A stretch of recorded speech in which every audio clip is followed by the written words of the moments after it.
Neyinde yakında? Nasıl bakılır? Neyinde yakında? Nasıl bakılır?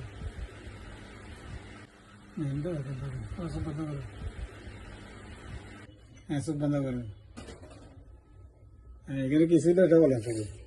এখানে একটা আঁচিল ছিল, আছে তারপরে আমি অনেকদিন ওষুধ খাইছি, খাওয়ার পরে যাই না আমি, তারপরে এখানে সন্ধান পেলাম, আসলাম এবং খাওয়ার পরে আমি উপকার পেয়েছি আল্লাহর রহমতে, এই আর কি।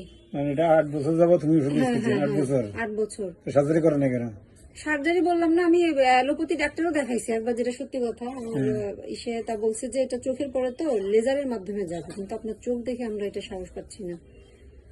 অন্যান্য জায়গায় হলে ওরা বলছে যে লেজার করে আচিল চলে তাহলে যায়। 8 বছর ঢাকা থেকে গেছেন, ফেনী থেকে গেছেন, সোনাগাছি গেছেন, আর আমার এখানে কবে আসছেন? আমি এখানে আসছি দুইবার আসছি। দুইবার 200 করে 600 টাকা দিয়েছেন। হ্যাঁ হ্যাঁ, তাও বেশি নিয়ে নিয়েছি, অসুবিধা নেই, শিক্ষিত মানুষ। একটু কম নিলে আমাদেরও ভালো হতো। যাক আলহামদুলিল্লাহ।